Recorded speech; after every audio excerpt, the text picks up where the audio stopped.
You're listening to PlayStation Unchained.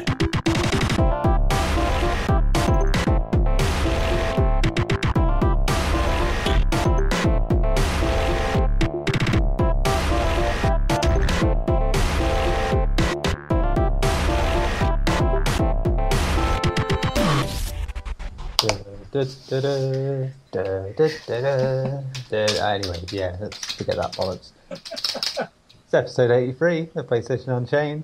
That's the wedding march, if you wondered, because our dear Benjamin Shillabeer-Hall is getting married in Final Fantasy. Yeah, not in real life. Yes, later, after this very podcast. So we think it's not real life. We don't know for sure. Yeah, we don't know the arrangements that you make in these mystical worlds.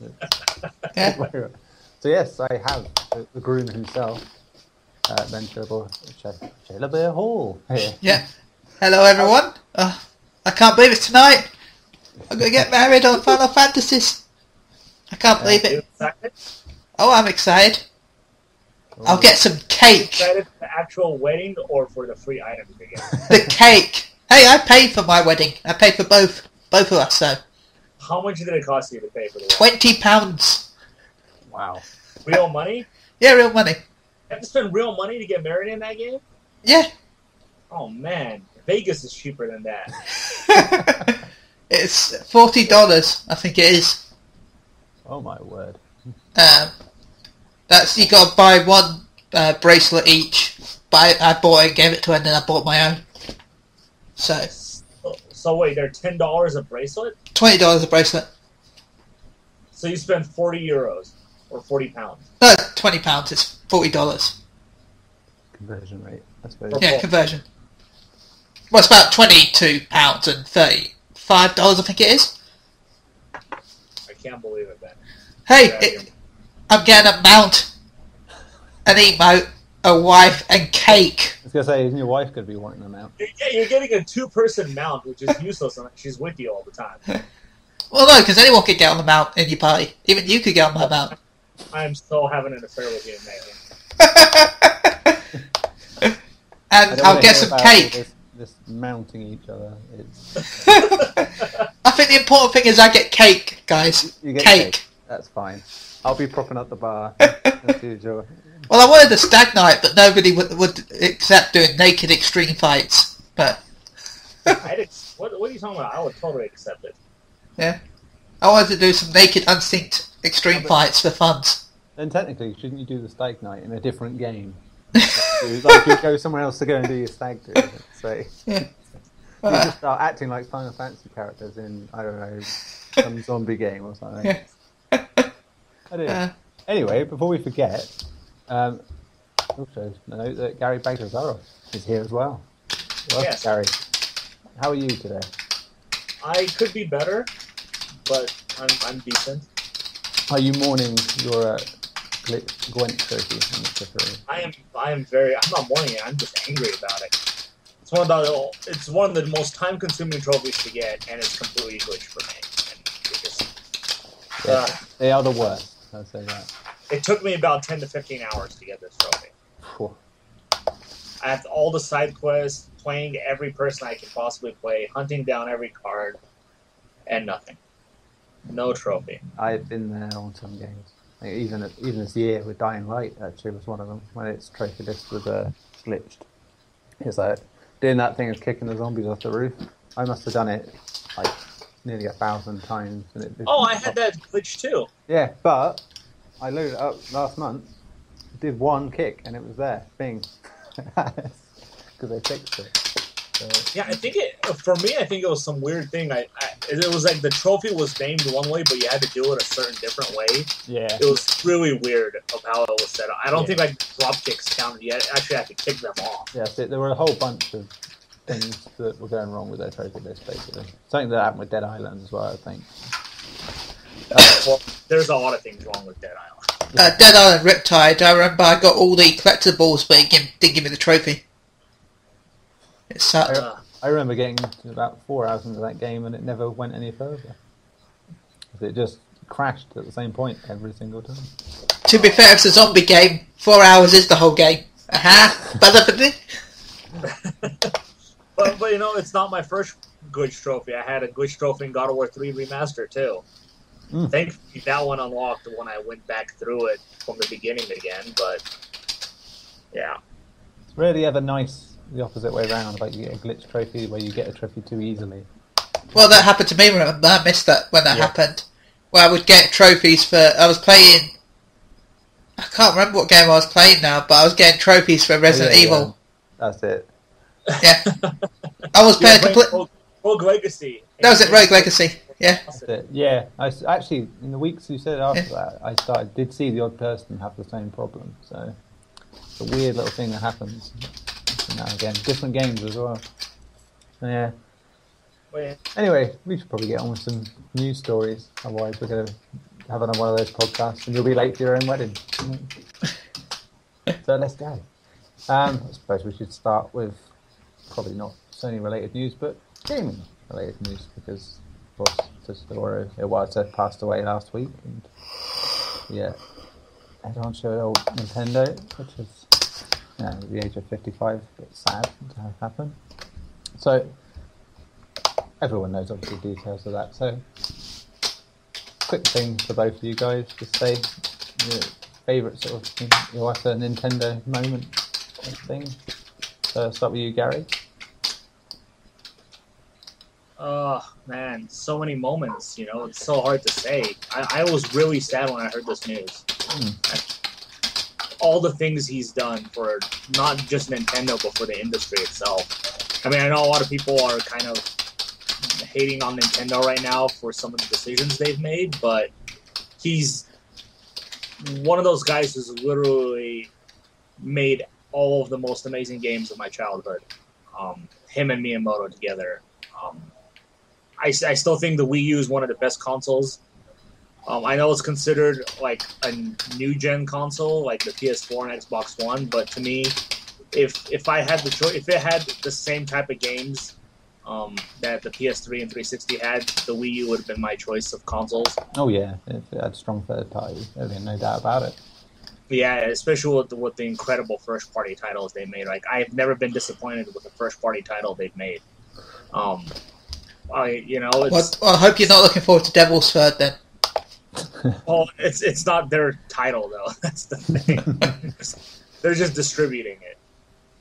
Like they didn't develop it. But I've seen a lack of anyone calling it Devil's Turd, which is I'm quite disappointed in. I'm sure at least one, like maybe even Kotaku or something would have done it and say it, but no, terrible. Yeah, but the industry definitely lost one of the best and greatest innovators of the industry.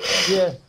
It's going to be interesting to see where Nintendo goes from here, but I was really sad and disappointed with this news. Especially, he looked in such good health during E3 video conference, It's like, just unexpected, just one day he's here, the next day he's not. And the terrible thing, you'd hope, though, with the influence folks like him have had at Nintendo, that will carry on, because they've instilled that in that company. And it's the way they do things. So it shouldn't change too big, I think. Yes, and that's the thing.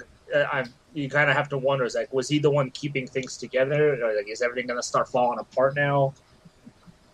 Well, because besides him and Miyamoto, and Reggie, you never really heard about anybody else. No, that's it. But at the same time, it take over. Yeah. At the same time, it could have the opposite effect. There could be positives that come out of it. There could be a more driven focus in what they're doing, while still retaining, that childlike philosophy of making games fun. And it could work out for the better. It's not to say anything against the writer at all, and that. It's just saying that change of direction with that influence having been over them for so long could make a better company in the long run. Yeah, agreed. But for me, the biggest concern now is how it's going to affect their first-party titles. Yes, straight up, that would be the first thing.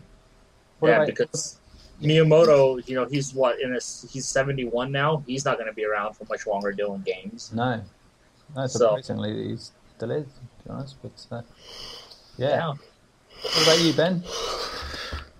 I I was thinking about going to bed at the time, but then it was incredibly depressing. It hit about 3 a.m. in the morning, I think it was, when I read about the news. 2, 3 a.m. I was just about to go to bed myself. Yeah, I ended up staying up till like 4 or 5 a.m. thinking about all the old good games. I was sat there thinking I really need to buy a Wii U. It did make me think that, I have to say. Because it's like, as much as I am born of Sega in the old days, it's, I've had my fair share of Nintendo consoles, and there's several games that he's had influence in, and yeah, it's not any company that really makes things like that, and it's definitely going to take some sort of hit in the long run, I think, but maybe not straight away. I think, as I said, Garri will still have that for a while, where his influence will still be felt in their first party stuff. But yeah, in a few years' time, could be a telling point. Right. Yes. Hopefully, all the way on the up and up. So. Yeah, like, the thing that really irritated me is also listening or reading comments and stuff, and people are just so disrespectful. Like, I read a comment like, well, maybe now Nintendo can make a good console. It's like, really? It's like... Especially Patcher. I just... It's like, man passed away and you're so disrespectful. It's like, I don't care if you like Nintendo or not. You don't do that. That's... No. So, especially for someone who's, his good deeds far outweigh any negativities, you could say. Which is a lot more than you can say for a lot of people in the game industry. Mm-hmm. Oh, so... And to say that from, like I said, for me, personally played many Sega and Sony consoles for my entire life. It's like, respect is there to be had with people like that. So they're the people that shaped the industry and made it what it is, and keep it from being the murkier side that you see in most modern gaming companies. Yeah, I think like the one of the developers at 343 Studios, the guys who are making Halo 5, he gave us condolences on Twitter, and somebody responded to like, why don't you put co-op back in? We don't care about this. And like he just lost it, and he just went off on this guy. And it's like, come on, like seriously. Yeah. Luckily, I didn't see much of the negative stuff. It's so much positive stuff. Thankfully, which was really good. Nice to see. But I think we'll move on from there now, and we'll get back to regular PlayStation news. Yeah. So we'll start with the charts this week in the UK for us, I'm afraid. But F1 2015 leaves Batman eating exhaust fumes in the UK chart. Yeah, for some reason, F1 2015 was debuted in pole position. Probably because everyone's bought Batman Arkham Asylum? Nice by now, I should say. They definitely bought Asylum. Yes, it got to second place after night, followed by Lego Jurassic World, Elder Scrolls Online, and GTA 5, which is still in the top 5, madly. But Witcher remains at number 6, and Minecraft just behind that, and Call of Duty, Destiny, FIFA, blah blah blah blah, usual nonsense. Yeah, so are we surprised that F1 got to number 1, especially considering it was so badly received critically? I'm not surprised at all. It's a European sport, isn't it? Yes, I mean it has around the world.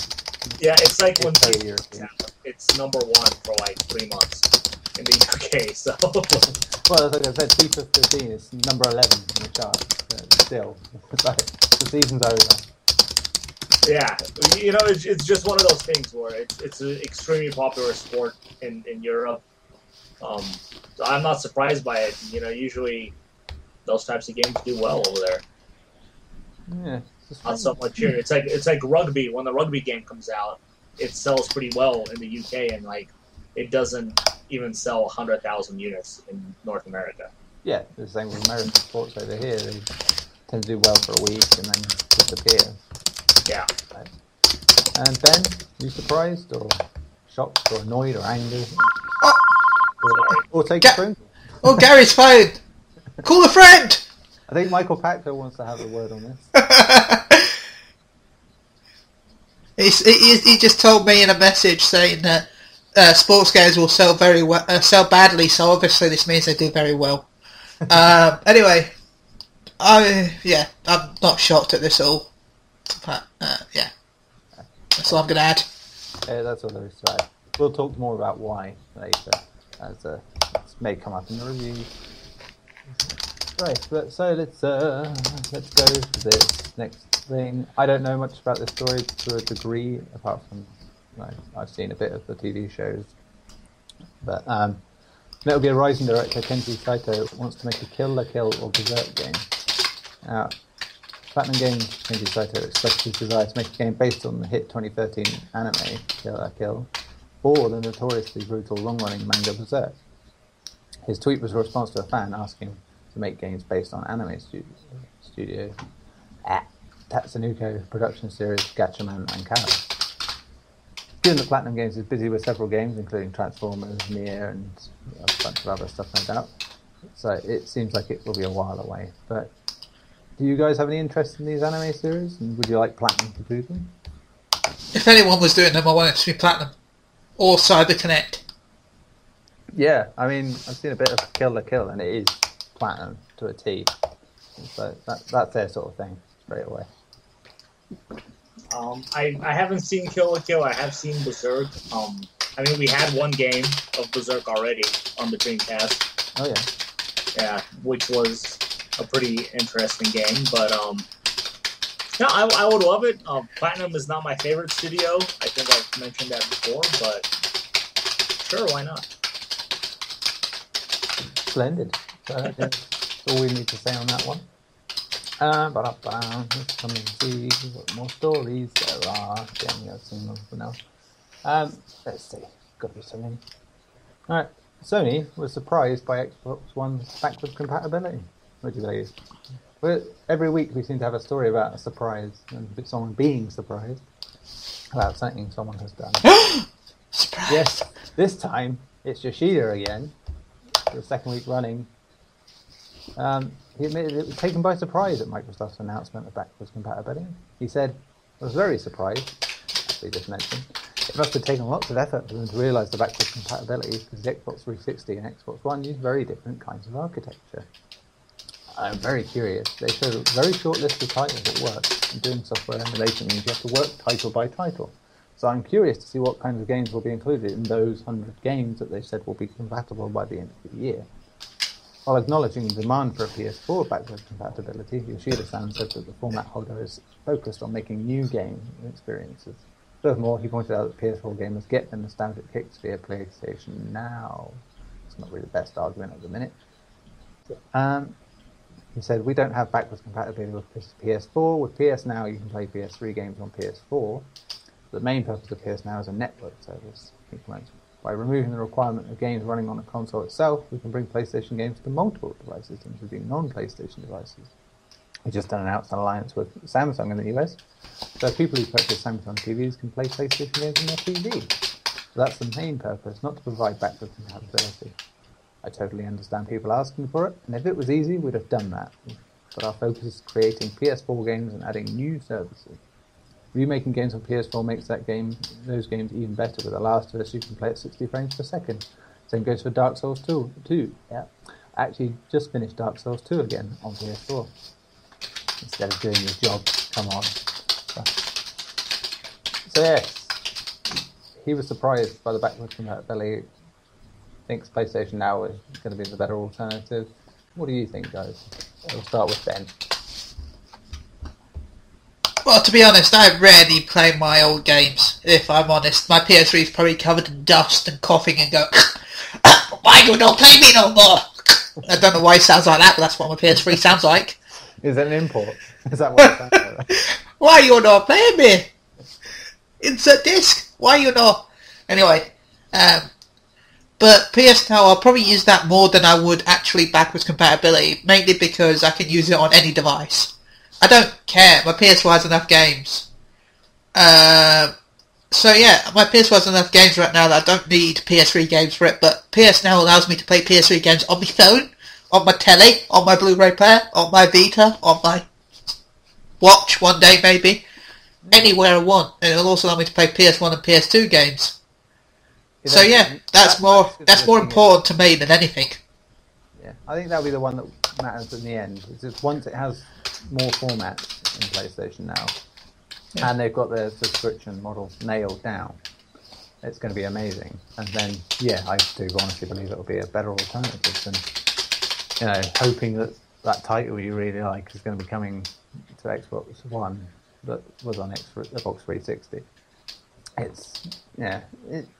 This is what I said, I think, back at E3.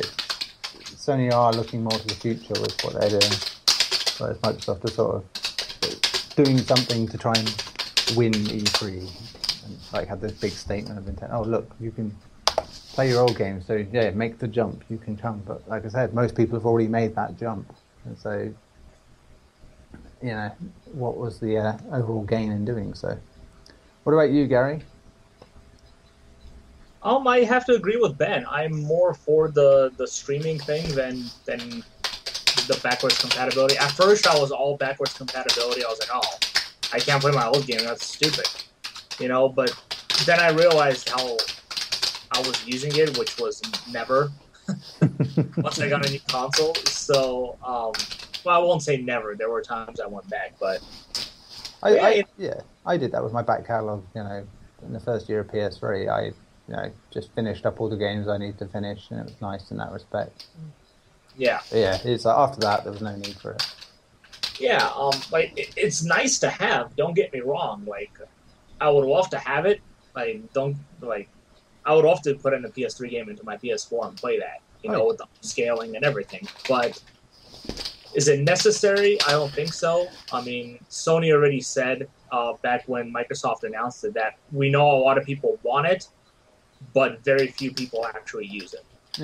He gave a certain percentage number of it too. I don't remember what it was, but it's one of those things where I think people just have the problem of having to pay again for a game they already bought. But then again, with PS Now, they're not buying it; they're just renting it. It's like Blockbuster, or what was Blockbuster, or any sort of, or GameFly or something. You're paying the game, and you're giving it back. Yeah.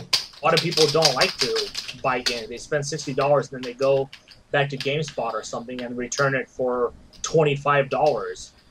Yeah, it goes back to To me, that's like a terrible deal. It's like I spent $60 for a game that came out 2 days ago. I beat it 2 days later. Take the Order 1886, for example. You can beat that game in 1 day. 3 hours. People who paid $60 for it, they went back and returned it and got $20 back for it.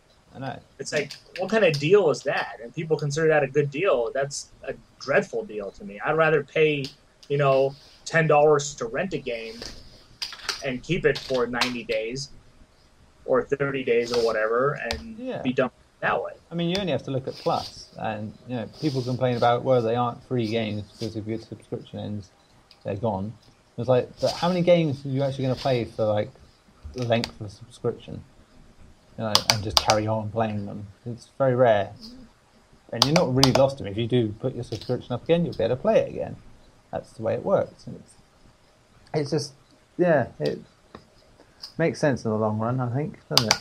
Plus, remember, if you in America, you can actually subscribe to PS Now rather than actually constantly paying rentals. You can subscribe for a month, play all the games you want, kill yourself because you play all the amazing games because there's a lot of games on PS Now already, and then end the subscription, and that's it. You paid $15, I think it is, or is it $17? $15 to $17 to play all those games. $20 still. You're paying $20 and you've got access to about 70 games. Yeah, see, that's my only problem right now with PS Now is they don't have the same games available for streaming or for the subscription model than they do for the regular model. I didn't know that. I'm also worried that they're not going to bother with the Vita in time on the PS Now stuff, because the fact that it was supposed to be at the same time and now it's coming later, and that would have been one of the perfect machines for it. It already works on the Vita, though. Oh, apparently it's not coming out until after it's been tested on everything else. I have it on my PS Vita right now. Oh, maybe Yeah, maybe that's a European thing then. I think Well, the European one, it basically is not out on the Vita. Yeah. You can't do subscription on the Vita. It's only on PS4 right now. That's it. Okay. And plus, Neil, they did the same in America as they're doing here. They rolled it out on PS4 first, then they waited a month and rolled it out on Vita. Right, that's what I was saying here. I just wondered if they'd end up doing it here. This is the way they're treating Vita at the minute, you would wonder. Yeah, and like you guys said, I think the big deal for me is going to be when and if they get the PS2 titles on there. I mean, once they start rolling PS2 titles on there, I'll be 100% behind it. Oh, yeah. But like I said, if they still had all the same titles available for the subscription model that they have on just the single rentals, I would probably be subscribed right now. I mean, it takes a lot of that out of. I found like with PS3 where you deleted a game for a while because it was on your Plus account, and then you wanted, I want to play that again. I'll download it again. You've got to have that wait, and if you've got that game in your library on PS Now, you could just go, there you go, I'll boot that up. There you go, you can play it. That's the best thing about it. And it's one of those things again where, I don't like PlayStation. I don't want to buy a PlayStation. I'll buy an Xbox, but I have a Samsung TV, or eventually they're probably going to put on as many TVs as they can. Oh, look, I can play PlayStation games without actually owning a PlayStation. Yeah, that's it. I mean, the only stumbling block here is the internet is just not quite up to speed with it, really, all round for everybody. Yeah, and people complain about it, that it's $20, and I think it is a little bit high right now. I think eventually they're gonna drop it to maybe $15. Well, I say it in the sense of look at something like Netflix. What you're paying for is stuff that lasts, a couple of hours at most. Yeah. It's like against games that last, anywhere between 6 to hundreds of hours. It's like per game. Well, see, that was the point I was going to make right now. It's like it costs $20. People are complaining that it's expensive, but yet they have a subscription to Netflix, Hulu, Crunchyroll, HBO Go. All of those combined are way over like $50. I know, and I think that's it. It's because they get more. They can watch more things for their money. They perceive it as a value higher. Whereas, like, you play a couple of really meaty games on PS Now in a month, you probably say, I haven't really got my money's worth out of it. I'm not saying that's my opinion, I'm just saying there are people out there that are like that. And will just think that because they haven't played 20 games this month, it's just been a waste of their money. Yeah. Anyway, let's move on from this story and talk about something equally ridiculous. Prototype 1 and 2 did eventually come to PS4 this week in a weird bundle that... Kind of. That wasn't very good, as it turned out. Yeah, it just turned up at the price of, what was it, £40, I believe? And, it's been proven not to even work at the same level as the PS3 and 360 versions. It's not really much of a remaster. But, I suppose there was no excitement for it. I was only playing Prototype 2 a couple of months ago on the PS3, and to be honest, it does not look much better for the money they're charging when you can get that game for next to nothing. So, what are your guys' thoughts on it? Start with you, Garri? Well, you're re-releasing two what I call very mediocre games. The company came out of what I consider one of the best PS3 games, and that was Hulk Ultimate Destruction. Yeah, which you can feel a lot of in those games. Yeah, and they went in and they pretty much made the exact same game, but without the Hulk and without the license. But it just wasn't as polished as the Hulk Ultimate Destruction was. And then they went and did the sequel, which I was very confused by because the first one didn't sell very well at all. And I kind of already knew that if they released this game, that was going to be the end of that studio, and that's exactly what happened. But this release is very confusing in a lot of ways because they never publicized it in any way. Nobody knew. Well, it was rumored for a long time, but it was official word. And then just out of nowhere, Prototype bundle coming out on Xbox One and PS4 today. And it's like, what? You know, it kind of reminds me of what Sega did with the Sega Saturn. Yeah. Announced at E3, and it's like, it's going to be available this week. And everybody's like, what? Only even less underwhelming in the end. Yeah, and it's just, it's a complete cash cow for Activision. I don't think they obviously didn't put much time into it at all, because... You could say that about a lot of Activision stuff that isn't their big fun. Yeah, but it's like, they wouldn't put too much time and effort into two games that didn't sell very well for them at all. So why re-release it, I have no idea. But which is odd as well, because personally speaking, I find them better games than the Infamous games. That's just me. But Infamous came out about the same time as the first prototype, if I remember. And yeah, I actually quite prefer the prototype. Yeah, no, more for me, but there you go. Yeah, but for $40, nah. both Like I say, considering it was free on Plus like a couple of months ago, the second one. And from what I've seen, it's not even like a remaster. It's just they ordered it over without any graphical updates or anything. Yeah, well, Digital Foundry did their little thing on it and found that it actually ran worse than the original version. So they didn't test the PS4 version, though, did they? No, they reckoned it did run smoother on PS4. But still, nothing. That probably just means it runs at equal value. If anything. I don't know. A PS4 one normally runs better. Yeah, which would make sense. It won't look any better. It won't be any better, but it'll run a bit better. Yeah, basically they've just smudged in the rough edges to make it look a bit smoother. It's just like a nice gold turd instead of a normal turd. Well, it's a shame, because no, in fairness, the games play well. Prototype 2 is a great game in its own right, I think. And it's just, it doesn't need that. Like I think someone said, it's like, if this is a test to hype people up for an announcement for a third prototype, they've done the wrong thing. That's for sure. All I know is if it was cheaper, I'd buy it. Yeah, like I said, it's like we've had the second one free on PS3 not long ago, and the other one you can get for £. And they pretty much run the same. It's not worth it, I think. Anyway, let's move on. As we've got all our opinions that way. Here's an interesting one because we've talked about it many times, I think, on this podcast. Dead Island 2. The oft-delayed Dead Island 2 is no longer being developed by Jaeger, which is slightly unsurprising considering the constant troubles it seems to have. Deep Silver has announced that Jaeger, the studio behind Dead Island 2, is no longer working on the sequel.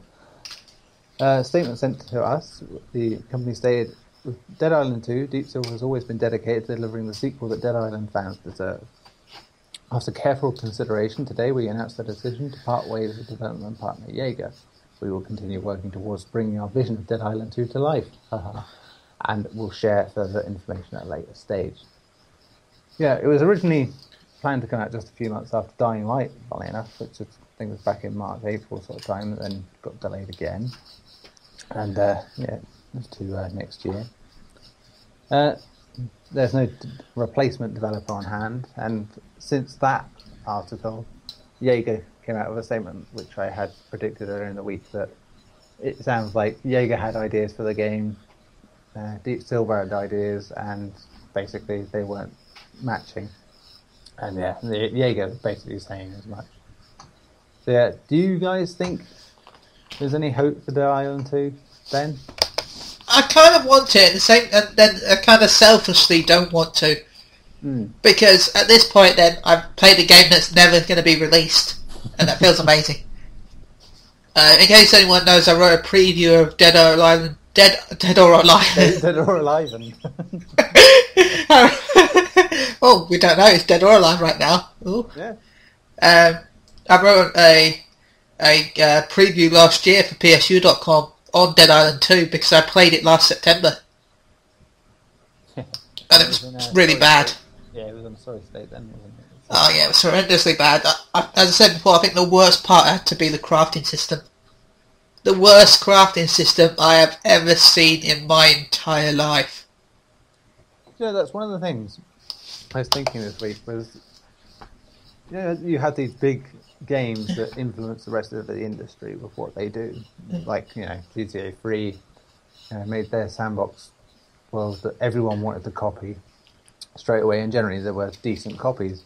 But the whole Minecraft thing, crafting, is there's so many games that just do it so badly and out of place. It's ridiculous. It's like it just gets shoehorned in too much, I think. I've just never seen such an influential feature get so badly done so often. As I said, to add flames to my weapon, I had to stand in front of a gas station for 2 minutes holding X. That is not fun. That is not fun at all. Yes, hold it down for a little bit, fair enough, 5 or 2 seconds, but it felt like a minute and a half.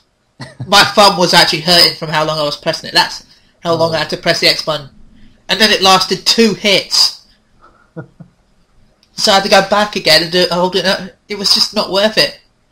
And then I glitched the game and ran out the map. And I also found the spawn point. I found the zombie spawn point. The mode I was playing was a kill as many zombies as you can before the other players. But I found a spot in a house where the zombies just kept spawning through walls over and over again at the same spot.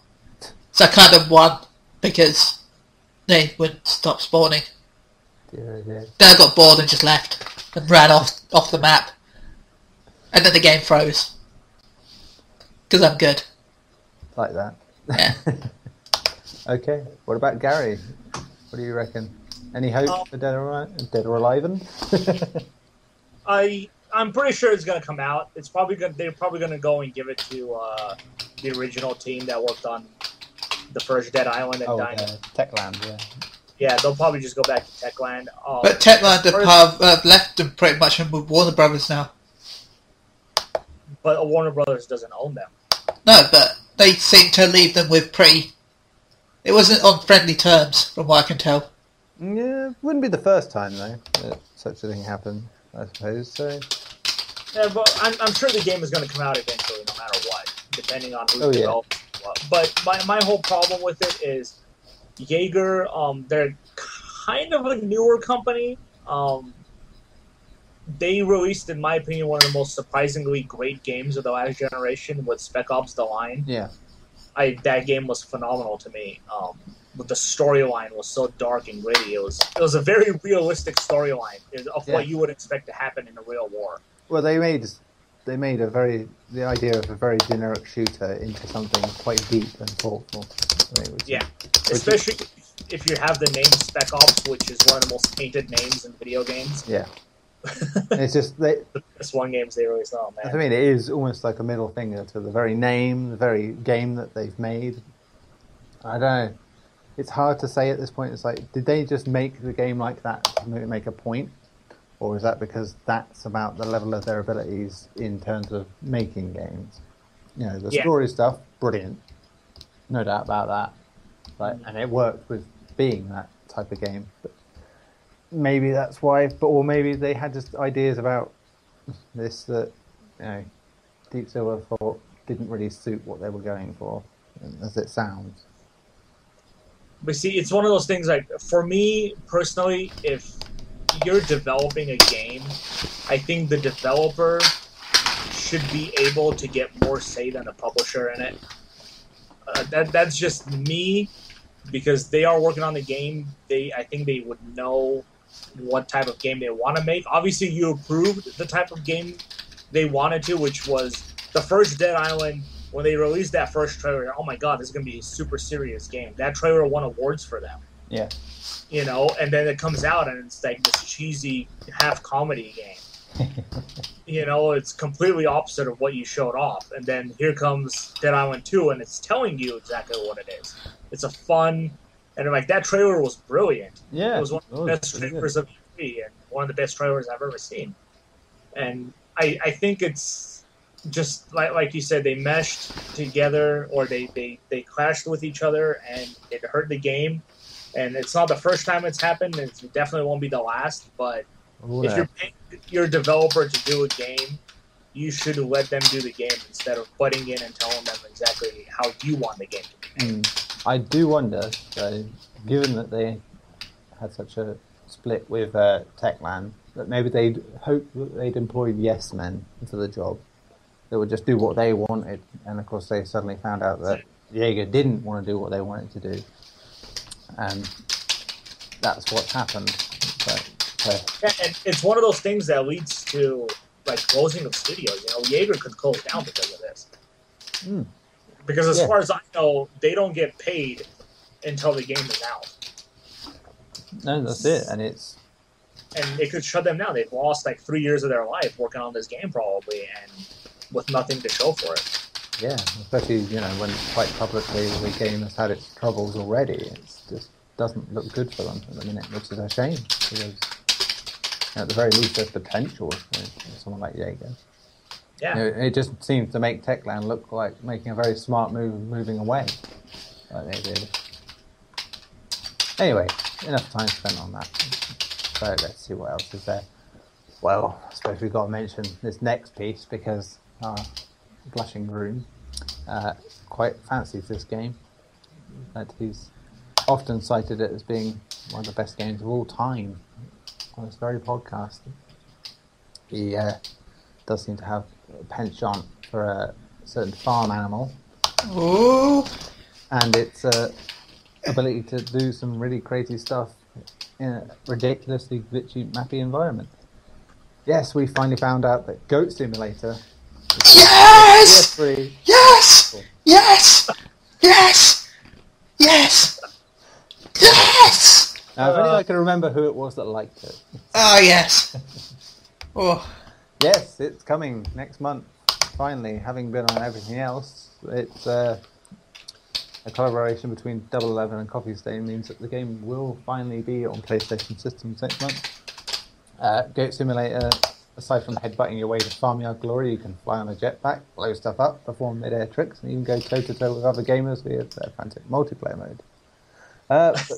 PlayStation Edition will feature the debut of the Goat VR experience. They say, we've been working on Goat VR for some time. We're pleased to debut it in the PlayStation Edition of Goat Simulator. Goat VR is the most authentic simulated Goat VR experience that doesn't require a helmet or anything.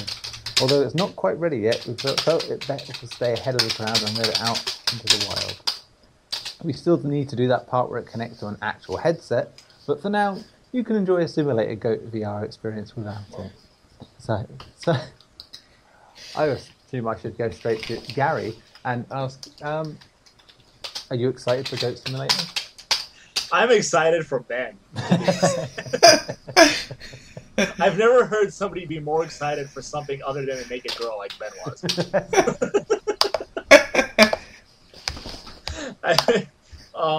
But yeah, joking aside, I'm happy for it. It became super popular just out of nowhere. It's obviously not a goat simulator. It's just a fun game where you play as a goat. But yeah, it's great. VR mode. I'm wondering if they're going to release all the DLCs for it. The zombie one and I would guess so. The MMO one. I mean, they haven't announced it. I'm kind of sad that there's no Vita version though.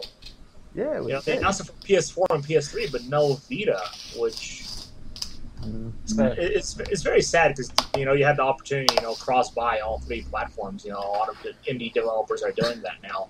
But then there are games that have done that. I mean, stuff like Don't Starve and Octodad, they came to PS4 and then later came to PS Vita, so it is possible.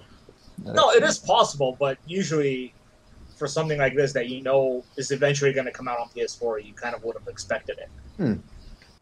But no, it's great news. It's probably going to sell quite a lot because of all the hype behind it for the longest time now. But yeah, I'm happy for you, Ben, that you're finally getting what you want. I know you probably bought the Xbox version without even owning an Xbox One.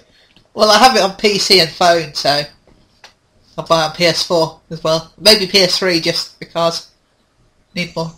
Yeah, you heard within seconds of that announcement coming out this week, Ben said, "I'm buying everybody a copy." I mean it. I'm not joking. Yeah, I'm going to buy everyone, and as long as it's not ridiculously expensive, of course. Yes.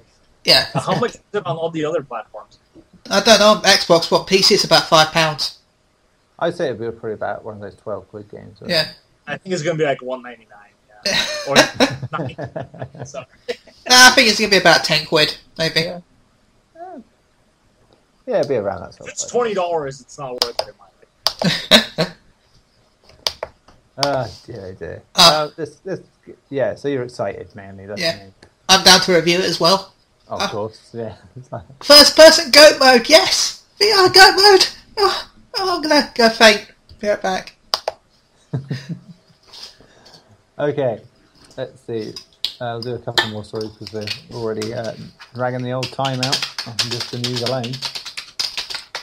Let's go into Gearbox. Are developing an authentic new Brothers in Arms game. Would you believe? Confirmed it's developing this, though it's still in the incubation stage. Favourite person of Garri Bagdasarov, Randy Pitchford, confirmed that the studio is working on the franchise now. He says, I think the next Brothers in Arms game has to be authentic, and we've been working on that.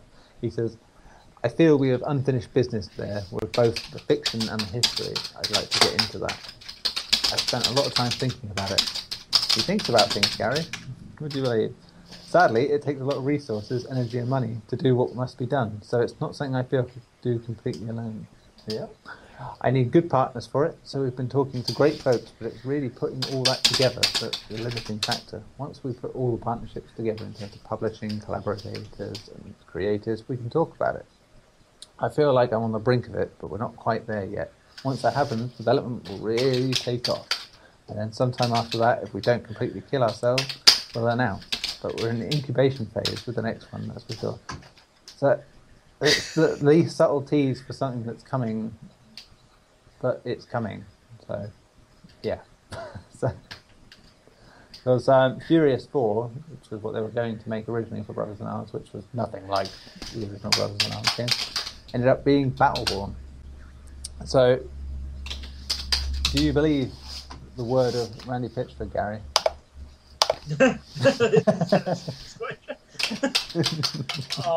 I don't believe a single damn word he says at this point. He's a lying ass clown, in my opinion. But you can announce whatever you want. You can say you're working on whatever you want, but chances are you're just going to go back to Borderlands like you always do.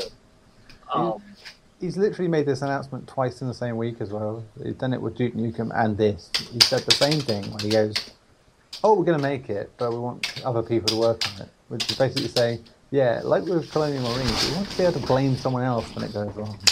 Exactly, and then continue to defend it. But, you know, personally, if it comes out, I hope it fails miserably in spite of him.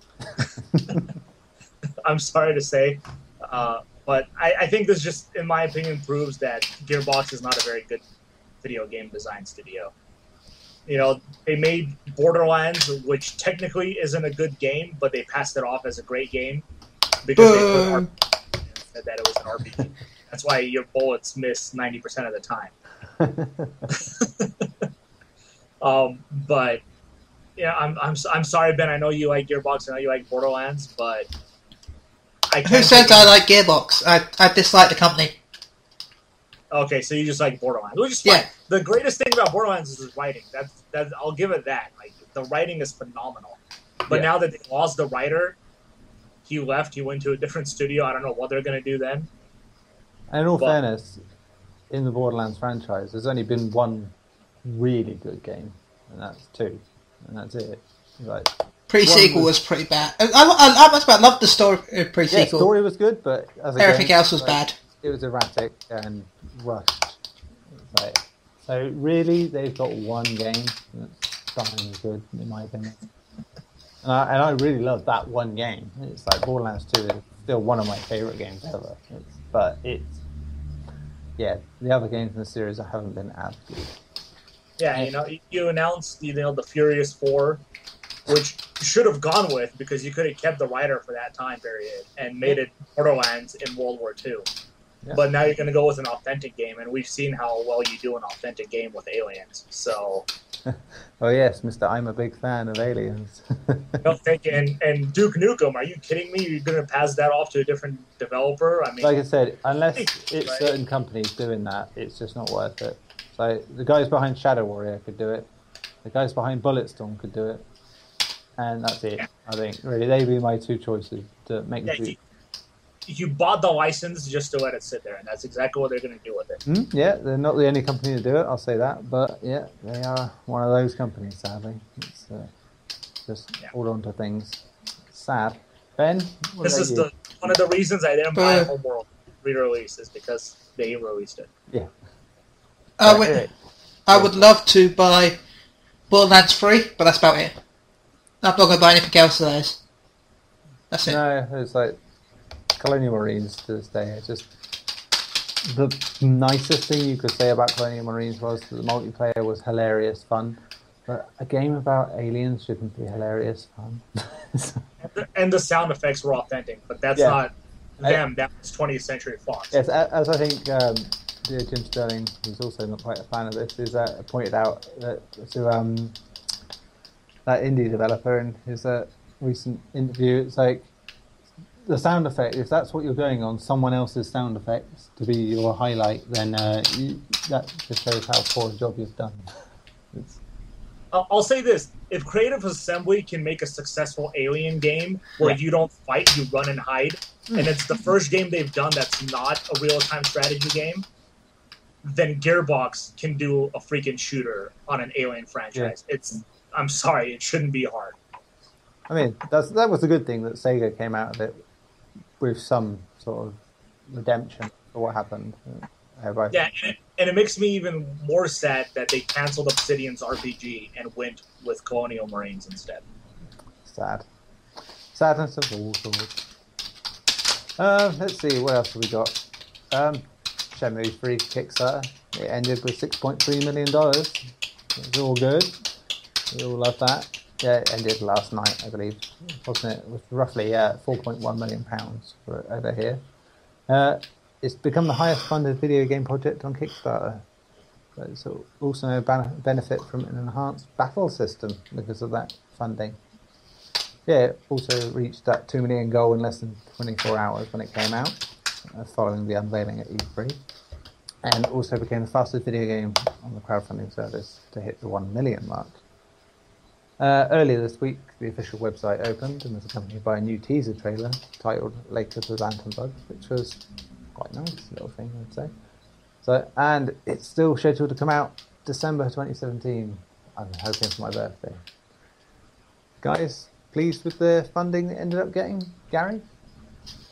I'm pleased, but I also believe it could have gone a lot more if it wasn't for the controversy behind it. Yeah. I think it easily could have passed maybe the 10 million mark if it wasn't for that.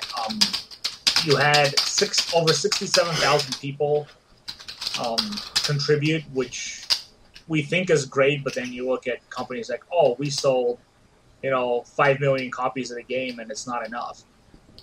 So it's just one of those things where I'm super happy that it's coming and it got funded. I think that was a given, though. Once they announced it, I think everybody knew that it was easily going to reach its goal. Oh, yeah. But, yeah, the controversy behind its listing really hurt it, in my opinion. I think it hurt it more than it helped it. Yeah, in the end it did, sadly. I think it did sort of recover slightly after a while when people stopped getting all in a tiz about it, but yeah.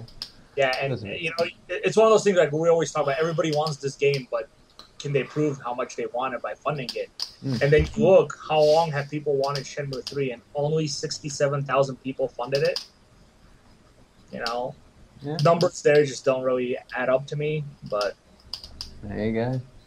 It is sad, because the game easily could have gotten a lot more funding if it wasn't for the controversy.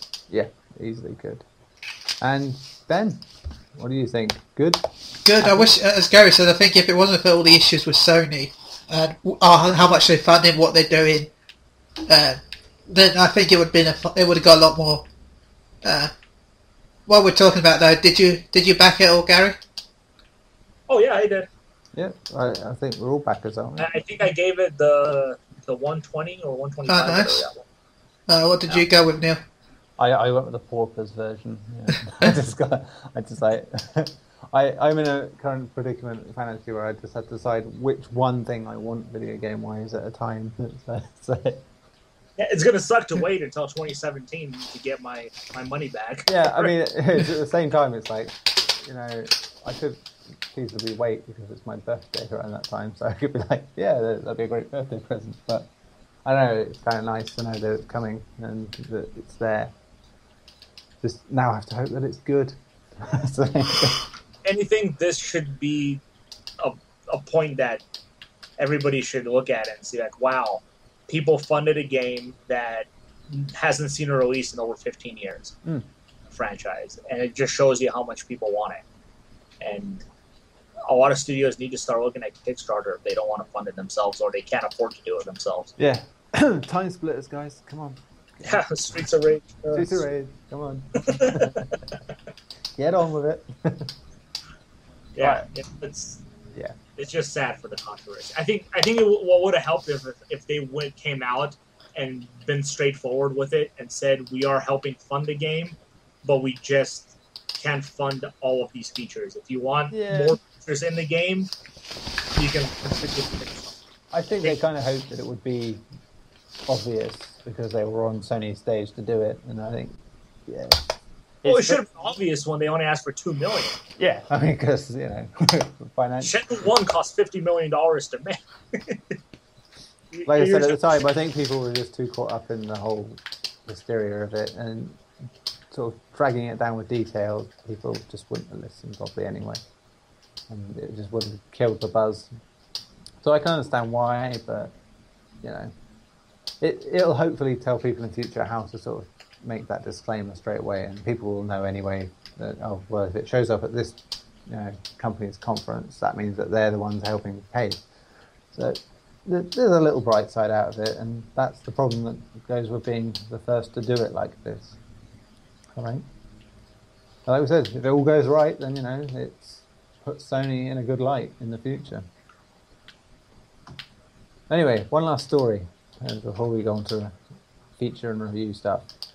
The Nathan Drake collection has forced the forced motion controls from Drake's Fortune, which may be small news, but it, you know, for me, as someone who really hated that in Drake's Fortune, it's amazing to know that. Yeah, they've basically tweaked Drake's Fortune to be more like Uncharted 2 in the collection coming up. So using less of the old 6-axis stuff to make, you know, throw grenades and such as they did back in the day, which I really, really, really, really, really, really didn't like at the time. So yeah, it's good to know, isn't it? Are you more intrigued now about the collection, guys, knowing that Uncharted 1 will be a little revised and more like the other games? Ben? I was excited for it anyway, even without the extra stuff. I didn't mind it, to be honest. I didn't mind the 6-axis controls. I nearly platinumed that game, but nearly. So I had this thing with certain franchises. The first game in a franchise I really had trouble with, and just saying that was one of them. It didn't do it personally as a game. It wasn't until the second one I was like, wow, that's amazing, great, lovely. Like that, it's got a little too rough around the edges for me. And Gary? I'm kind of with Ben. I was gonna buy it regardless. I really didn't have too much trouble with the motion controls, but you know, it's fine if they remove it. I think it'd be better if they gave you the option if you want to use it or not, rather than just straight out removing it. I don't know, can they even use it with the PS4 pads now? Yeah, it's got 6-axis in it. Yeah. Yeah, just oh yeah, of course. Remember now Infamous and stuff. It's like, yeah, you know, I'm actually hoping what they do is they implement the touchpad for some of the puzzles, like they had with Golden Abyss on the PS Vita. Yeah, that'd be cool. Kind of like scratch the screen to do the charcoal outlining and stuff like that. Yeah, I mean, if they had more stuff like that, that's great. That proves it's not just a simple, here's 3 games, we bundle together, give us your money sort of thing. It's nice to know they are doing new things with what they've given us. Yeah, and obviously a photo mode, if it has one, is going to be awesome. But... And and it's pretty much guaranteed to be a decent port because Bluepoint are doing it. So they generally do. Which they've done a lot of great. Yeah, they've done some really good ports. So. Yeah, but yeah, I am excited for it. Like I said, it kind of sucks that they just straight out removed it rather than give you the option of turning it on or off. But only the first game really utilized it, so it's fine. Yeah. If it doesn't have it. Also, no more log balancing in the first game. So, again, that's just one of those things I hate. It just felt too gimmicky to me at the time, just to have those. So I'm kind of glad they're not in there. Oh, I suppose that's all our news now. We've used all our news stuff up. So, Ben, it's that feature time again, so you have to tell people what the title of this feature is, don't you?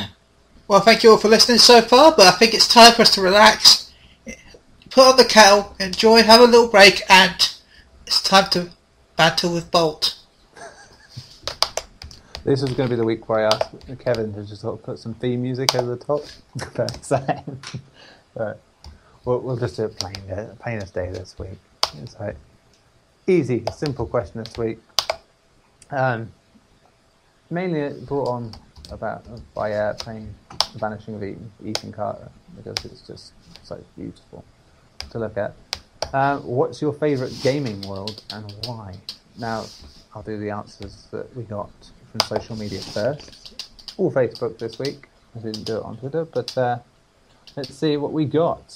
I had to say that we could pick more than one world because people couldn't quite stick to just one in some cases. Let's see. Mostly normal answers too. Spirit Bender says Final Fantasy for the amazing boss battles. I don't think he got the question. Shadow says Silent Hill. Russell Steele says Ratchet and Clank. It's a universe of fun and crazy weapons, infamous with a full range of powers to take down your enemies. Houston Wheeler says Dragon Warrior? That would be an interesting game. Dragon Warrior 7 on PS1. Whenever I play it, I can't stop. I literally stayed awake for 2 hours. 2 hours? 2 whole days. Sorry, playing it 2 hours would be nothing, really. Kelvin Bell says Just Cause 2 and Skyrim. Chris H. Wilson says so many choices. The several billion-dollar mansion from Resident Evil. And the original Silent Hills town. A few Skyrims from some people. Darian Bow just says Pandora from Borderlands 2. And yeah, that's probably the best ones we got for this week. I will personally say nothing yet. But Ben, go on. What are your favourite gaming worlds?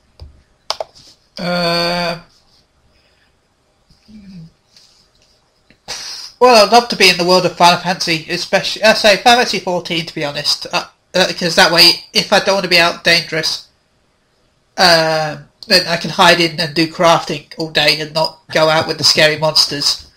So yeah, I want to go with the world of Final Fantasy 14. Yeah. I've got a choice of, I could be out being adventurous, or I could be indoors and go, oh my god, why are all the big scary pigs want to kill me and eat me? It's okay, I can make the shoe instead. Yeah, so that's my choice. Any other notable mentions? If I could, would I be able to gain the sort of things in that world?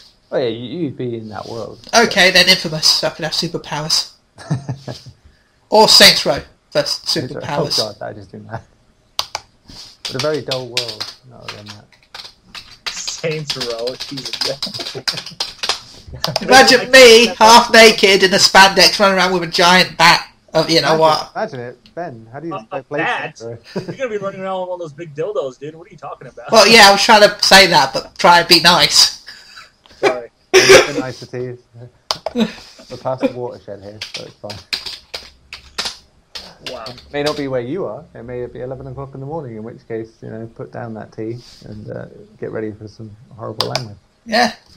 Yeah. But yeah, so yeah, I'd run around wielding a dildo. It's just as I imagined you to be fair. Your wife's in for a treat later.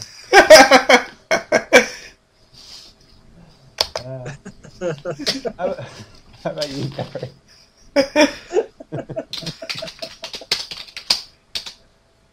Oh, that was great. Your wife's in for a treat. Well, especially the size of that one. Come on. What, are these worlds that we would want to live in, or just our game?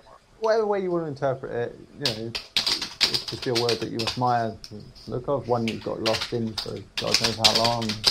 things like that. Like me, I think Skyrim's a horribly dangerous world. I'd never want to live there, but life. Yeah, I was about to say, I would probably never want to live in any video game world. This is just all danger. Yeah. But if I had to pick a Pokemon, I would live in the Pokemon world where I could have my own little Pikachu running around. Are you kidding me? Like, hell yeah, I would totally go for that. Other than that, obviously the Witcher 3 world is gorgeous to look at. I would never in my life live in it. Can't The think moment you step outside, it's gonna kill you instantly. But you know, there's a lot of great, amazing game worlds. I mean, you know, Jade Empire had a great game world. Deus Ex, a great game world. I mean, it is in Detroit. No offense to people who live in Detroit, but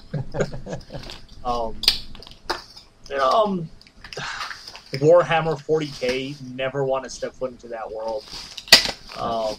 But it is a great world that they created in that sense. But you know, BioShock Infinite. You know, just living in the sky would be crazy. I mean, I'm scared of heights, so I'd probably be the first one who died. But but yeah, you know, like the Mega Man, great world. It's not side scroller, obviously, but if you watch like the cartoon that they played back in the day, you know, it was a fun world to live. If you look at it, you know, Dragon Ball Z. Everybody seems to be happy in Dragon Ball Z. There isn't any worry in the world unless you're one of the fighters. Yeah, and clearly you could just do whatever you want for days at a time, and not have to worry about whatever you're doing next, because time seems to be a weird thing. You know? Yeah, exactly. But yeah, you know, there's a lot of great worlds. You know, that's why we love games, right? That's just escape from our terrible world and live in a fantasy one. That's probably I think personally, Rockstar have probably made most of my favourite worlds in terms of just how amazing they are. I mean, I dreamed of San Andreas' world, and it's like that's how much I got into it. It's just so full and immense. But then even stuff like Manhunt, just the way it was set up, I love that, and Bully as well. But on a slightly left field choice, I'd probably pick SOS, the Final Escapes Capital City, just because it was the whole natural disaster thing going on. And it didn't look great or anything, but it's just, I don't know, it just has something about it I really love to look at. Yeah, just as you say, so many. Skyrim, probably the most time I've spent in the world, and just got literally lost in it, where you don't see anything outside of being in it, and you know, you forget you're actually playing for a while and actually enjoy exploring it. It's a really cool thing to have. Yeah, I mean, Mario. I live in Mario's world. Yeah, I'd probably say the same as Sonic, to be honest. It's like I pretty much close my eyes and run through pretty much every zone of Sonic 1 without. That's. I know him that well at this point. It's something like that. But yeah, I think that'll be the end of that feature, and we'll move on to the older reviewsies, which we got a few this week. Quite a few indeed. Yes. Woohoo! And reviews by at least 2 people here, which is bad. Woohoo!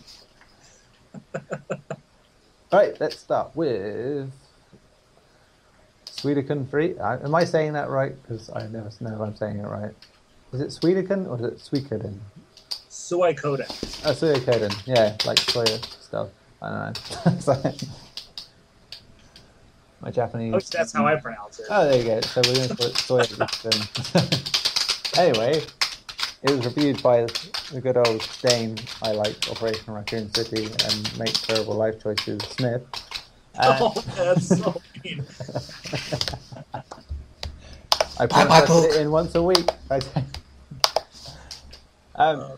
He gave it 8.5 out of 10, saying overlooking the change of combat mechanics and the outdated graphics, fans and newcomers to the series will find an engaging storyline that keeps pace with its predecessors. Even with zero knowledge of the first 2 games, the story is self-contained and a good launching pad into the series. He liked the new skill system, the evolved strategy elements, and the complex interweaving storyline. He didn't like the new combat mechanics and the lack of minigames. Anyone, opinions on this game? Sure. This is a PS2 game, which just recently released as PS2 Classic. Yeah. Which is awesome because of all the Suikoden games I played. This one is actually my favorite. I know everybody loves 2 and all, but I couldn't get my hands on 2 forever because it was impossible to get unless I pay like $400 for it. But yeah, 3 is definitely my favorite. I loved it. The world is great. The story is great. Like, it's a huge game, and it is quite good. If you've never played Suikoden, this is a good one to start with. Do you agree with Dane that it's a good start point? Yeah, I mean, if you haven't played 1 or 2, it's not really going to affect you in this one. It takes place in the same world as 1 and 2, Yeah. Which I think a lot of people are kind of confused why he calls it the trilogy, because it does take place in the same world, whereas 4, 5, they take place in a different... Yeah, so other than that, this is a good game. If you don't want to play the 1 and 2 because it's too old school, it was a PS1 title, this is a great one to start with because it's very strategic. If you're not good at strategy games, you will die a lot. It is a very difficult game with a lot of things to think about before going into battle. Plus, you get 108 characters, so good luck picking them. Well, that's with every Suikoden game. There's 108 stars in Destiny, and you don't have to recruit everybody. Some characters you just don't do, so. Alright, Ben, any opinion on this? Not really. I've never really played them, so Yeah. can't really say anything. We'll move on, and we'll move on to a review by someone who's here today. Garri, you reviewed God of War 3 Remastered. I did. You did. And you give it 9 out of 10, and says that God of War 3 is a title worth playing, as you can see by the review score. It's just hard to recommend one game for $40 when you can spend $20 and get 5, including God of War 3. You like the fact that it looks like a native PS4 game, still one of the best action titles of the last generation. Great combat and puzzles. You didn't like the price point, the fact that you can't rotate the camera in photo mode, and not very inviting to newcomers. So, yeah, I'll start with you, Garri, on this one, I suppose. So yeah, you enjoyed it still. You still think it holds up well? Oh, it holds up beautifully. I mean, like I said, it was one of the best looking titles of the last generation. And the touches they did, especially to the character models, like Kratos looks like he was made for the PS4. Not everybody got the same amount of detail outside of the main character, like Kratos, Zeus, Hades. They all look great, but characters like Helios and Hephaestus, they still look kind of iffy and very muddy. But yeah, to me personally, the touches they made, it looks like a PS4 game, like a launch title PS4 game. Wow. I obviously wouldn't compare it to something like The Witcher 3 or Batman Arkham Knight, No. but it does look like a PS4 game in my opinion. But yeah, it still holds up. Yeah, does it run smoother? It runs at 60 frames a second now. Nice. So even though like the game ran pretty well on the PS3 at 30 frames a second, I believe it was, I did notice that it is a lot smoother when you're being attacked by a bunch of guys now. You know, like there's those parts where a whole bunch of dogs spawn or a bunch of soldiers spawn. Right, yeah. It runs beautifully with all these characters. Like it's just no screen tearing, no jaggies, nothing. I didn't encounter a single graphical problem in that game at all. That's high comment. And apparently it's done by a 2-man team, I heard this week. Which is incredible. If it's a 2-man team, more power to those two guys. Are you kidding me? They deserve the $40 then. They're asking for it. I was telling you, 16-man team who worked on Arkham Knight PC. That's just sad. But yeah, like, it is an inviting to meet you because it's the final chapter in the whole grand story. Yeah. You can say there's 3 games, you know, God of War 1, 2, and 3, and then the other ones are just prequels, but I consider it all part of the main story. So technically there's 6 games. Yeah, they all tell their own little bit towards the main story, that's to be fair. Yeah. Yeah, and, you know, just jumping into the final chapter, like they try to explain things that happened in the past, but it's not in great detail. So, you know, like when Kratos kills Athena, you're like, well, why did he kill Athena? You know, I mean, you would kind of think it would be in their best interest. Sorry, go on. No, I was just gonna say, like, why is there this war going on? Why is he pissed off at Zeus? Okay, so his child and wife died, but they never tell you in God of War 3 that he was the one who actually killed them because he was being manipulated. They never tell you that. So you're like, oh, did Zeus kill them? I don't know. So it expects you to have some knowledge. It does surprise me that they didn't sort of bundle the other two in as bonus content. But then again, it's more work, I suppose. So. Especially when you release God of War Saga that has 5 titles in it and you can get it for $20. Asking for $40 for just the one game is, in my opinion, a little too much. If it was $30, when it's a very straightforward game as well. Like it never had any DLC or anything too, so you're pretty much getting exactly what we got when I bought it. It's mad. Big games that didn't release with DLC. Yeah. It happened once, guys. When a game was good enough that it didn't need deals. Yeah, that's it. C'est la vie. Next game is Deception for the Nightmare Princess review. Before I go any further, anyone know anything about this? Ben should know. He reviewed the 3rd game. It was an interesting game. Yeah. It's all about trapping people and hurting other people. Cool. Not a bad game, and I will buy it when it goes down in price. By us. Chin. Very nicely. Yeah, we'll quickly run over this one to say that Simon Sayers, 7 out of 10, saying, looking past its dated graphics, the players will find the game steeped in strategy and high on challenge. Despite the repetition, there's no disputing that chained together a huge combo to torture and kill mere mortals can be an extremely satisfying way of releasing your daily stresses. He likes the wide variety of entertaining traps, very challenging and moreish, added replay value with the Deception Studio, create your own quests and download others. Trial and error gameplay can get frustrating, he said, in the bad points.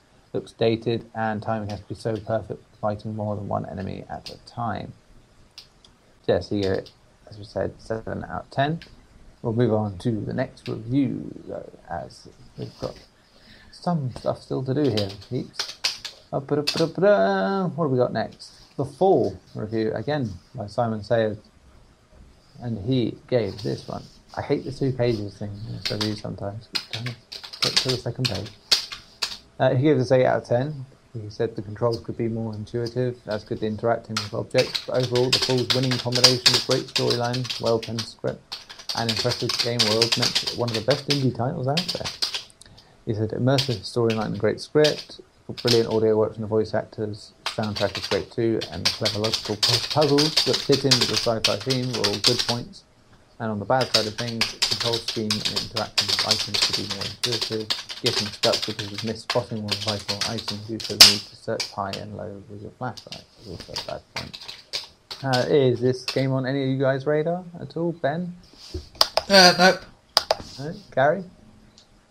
It wasn't. It probably will be now, though. Yeah?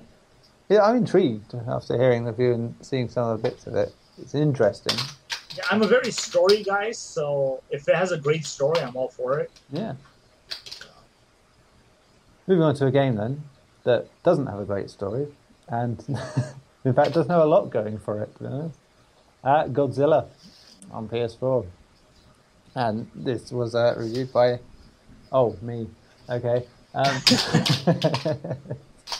To which I gave it the headline, King of Monsters Court Jester of gameplay.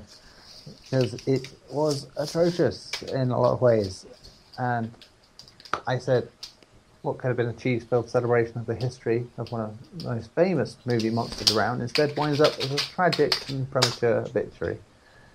I give it 4 out of 10, people, because it's just disappointing. I even before I asked to review it, notice I asked to review it. I expected a 6 out of 10 game that was, good fun, bit flawed, but good fun spirit sort of thing. But no, it's a terrible waste of the license. Great fan service, lots of stuff that feels like authentic Godzilla stuff. The music's there, and the roars, and the people looking, the monsters looking like people in giant rubber costumes. But it's just you have to steer Godzilla and any monster. Not only with the camera, there's two sticks to move, and then with the camera, but L1 and R1 to steer you left and right. That's terrible. It is. It's just ridiculous. You can complete the main campaign in just over half an hour, really, and then after that, it's just repeating that in order to unlock more things. It's just very little to it, and probably wouldn't be so much of a problem if it wasn't a full price game, which is, and that's terrible. So if it's lying about at someone's house and you like Godzilla, play it for half an hour and you'll get all you need out of it, and that'll be fine. I'll say no more on it because it's more depressing of the two games I reviewed this week, in the sense of I like the character and they initially seemed to promise some good stuff. Yeah, I was hoping it would be something like Melee on the GameCube was. Yeah, so I mentioned in the review, it's like, that was one of the better examples of how to use Godzilla. It's a shame that they didn't sort of make that work. But like classic games called War of the Monsters. yeah, stuff like that, and Rampage, and I don't know, even stuff where you just smash up cities in general. It's just like Mercenaries or Ultimate Destruction, as we said earlier. It's just things like that are fun, and it just isn't as fun as it should be. Because it looks like you just walked into a child's bedroom and started kicking their toys around rather than anything else. That's sad. It is sad. Any other points to make on that, guys? Ben? Nope. No? Gary? Nope. No? That's it. We've said enough for Godzilla. Try better next time, people. And finally, yes, I've done another review this week. I'm going to have to put out two in the same day, would you believe? Like F1 2015 on PS4, to which I said stalling in the pit lane. Because it's, again, another not be that great game. It's 5 out of 10 from me. The basics of F1 2015 are unquestionably solid, but the basics are pretty much all it has to offer. Now, control and difficulty tinkering, as I said in the review, is done very well. It's quite accessible, and eventually can be rubbish at racing games and still be decent with tweak controls. And the other end of the spectrum, you can set it full on hardcore and crash out on the first lap of every race if you really want. But it's just, there's not much to it. It suffers the same problems games going on to new gen, in sports especially, seem to suffer. WWE 2K15 arrived on PS4 with less modes, I believe, than it did on PS3, as did NHL 15, FIFA 14. And it seems to be the case here. They've dumped a lot of the stuff out, and it's just several of the modes are pretty much the same mode, but with slightly different parameters. Like there's a hard mode that's classed as a whole separate option on the menu. And it's like, but you could play the normal career mode with all those options. So why is it there? It just doesn't make sense. You can't create your own character to go and race like you could before. So you can't just go joining teams and making it better. I don't know, for me, as a sport, I used to like F1 when I was younger, but I think, what was it I described it as in chat the other day? It's like watching really expensive grass grow or paint dry. And it's just, it's a boring sport after the first 5 minutes of most races. And it's sad. There's so many better races out there, and I just, even at this early point in PlayStation's life cycle of PS4. And yeah, so horrible to have to have reviewed two pretty mediocre to bad games this week. But there you go. And like we said earlier, surprising that it then went and made number one. I'm sure there were a lot of disappointed people. I can't see fans being happy with having a lot less stuff to do in it. But there you go. If that were the case, FIFA wouldn't sell anything every year, to be honest. Any more opinions on that, guys? Nope, that is it. That's it. Ben? Nope. No? Nah. No. Vrum's no good. Good. We're out on that one. So, we move to that final section that we do love so much, to the whole what are you playing? Now, Ben, as you're probably putting your tuxedo on right now, and just spraying You should see how many people are here. Yeah, and spraying on the old Calvin Klein. Even Gary's here. Even Gary's here. Oh, I'm here. I'm streaming it live on our channel. I'm still stuck at the bar. Yeah. See, it just sounds like real weddings. I'm just sat chatting nonsense for hours on end, still drinking my beer, and it's like, oh, is it on? Okay. Before you walk down the aisle, Ben, tell us, what have you been playing? This game to make sure I've got enough money and get everything ready for it. Has that been your only game this week again? Yeah, pretty much. Oh, shocking. So I best turn to Gary then. Yeah, I've kind of gotten back into Final Fantasy for a little bit just to attend this wedding. Obviously, Witcher 3 got a platinum trophy in God of War 3. I'm playing the Dragon Ball Z game on my phone, which I actually kind of enjoy. It's quite fun. But yeah, that's it, actually. Wow, there's a lot of people at that wedding. I've just seen. I was just watching the stream. Oh, we've got 5 viewers. Wow. Oh, yeah, I'm one of them. And Gary's the other. And then there's me, the third one. I got a first-person view of the wedding, man. I'm in first-person view right now. Yes, for anyone listening to this later in the week, it's like if you go into the archives on Twitch, it'll be there. It's Final Fantasy 14 Chili's wedding. Quite the momentous occasion. And, I might get the tissues out in a minute. But, yeah, you look dashing, man. You should totally wear that all the time, man. Well, thank you. I want this fat cat that this person has. How do I get this fat cat? It's even called Fat Cat. It'll come over to you, by the way, if you feed it. Oh my god, where do I get one? It's a very hard to get item. Son of a... sorry. Anyway, yes, I'll talk about what I've been playing. Well, the wedding is going on in the background.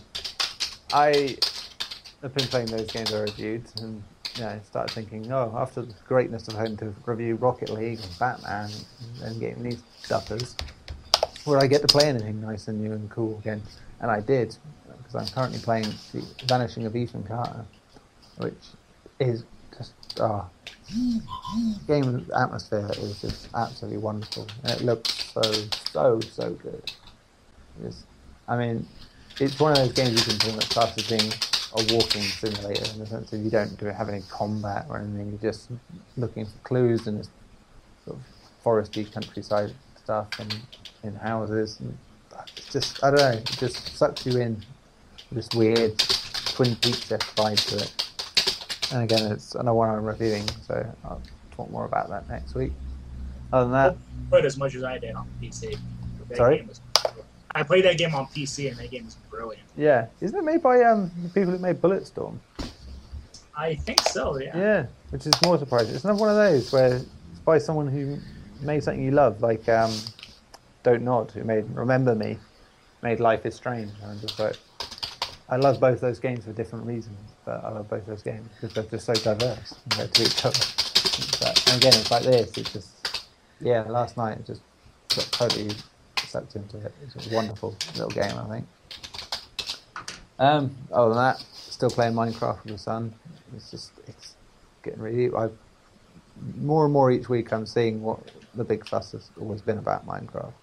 And I said I can see why it's such an important point in sort of recent gaming history. It's just influenced so many games. You see it more and more the more you go into the game. And the fact that games like Fallout are actually taking on board certain aspects of it just shows how much of an influence it's had. But yeah, that's me for this week. As every week it seems, I've played most of the games we've reviewed, so I get to this section, there's not much left to tell. So I think we'll wrap up as the wedding is about to happen. So Ben, before you leave, or if you haven't left already, have you left? And I'm still here. Contact me at ben.shillabeer-hall@pc.com, Chili_UK on Twitter, Chili on NeoGaf, Chili everywhere, and Chili send you on Final Fantasy. Yeah. I I can't believe how many people turned up. I gave out invites, but I didn't expect everyone to turn up. Yeah, he's got quite a crowd going at the minute. I'm lagging so much from how many people turn up, I can't look at my own stream to make sure everything's working okay. It looks alright, yeah. Okay. Working for me just fine, then. Okay, good. Good. And Garri, how can people contact you? You can contact me on Twitter at Gaglalush, that's GAGLAUSH, or at my PSU email at Garri, that's GARRI, at PSU.com, or Gaglalush at anything, literally. Pick a game, and if I pick it, that is my name in the game. Nicely done. I'm serious, go pick any MMO. If I play that MMO, that's my character's name. So. Right, and for me, you can find me at Nezko, NEZZKO on Twitter. You can find me at neil.bolt@psu.com on email. And on PSN, you can find me at Son of Venom, lowercase, all one word. That wraps up episode 83. I'm going to go and get drunk at the bar and cry at Chili's wedding. It's going to be a beautiful ceremony. It's already looking like it's going to be quite the event. So until next week, where I assume Ben will be on honeymoon. I don't know. So, but we'll also have our comic book podcast this week, which me and Garri will be on at least. And me. And Garri. Oh, and Ben. Ben, live from Hawaii or something. It'll be. Yeah, expect a very spoilery Batman Arkham Knight discussion. Yes. Yay! I mean, anyway, I've got to go, guys.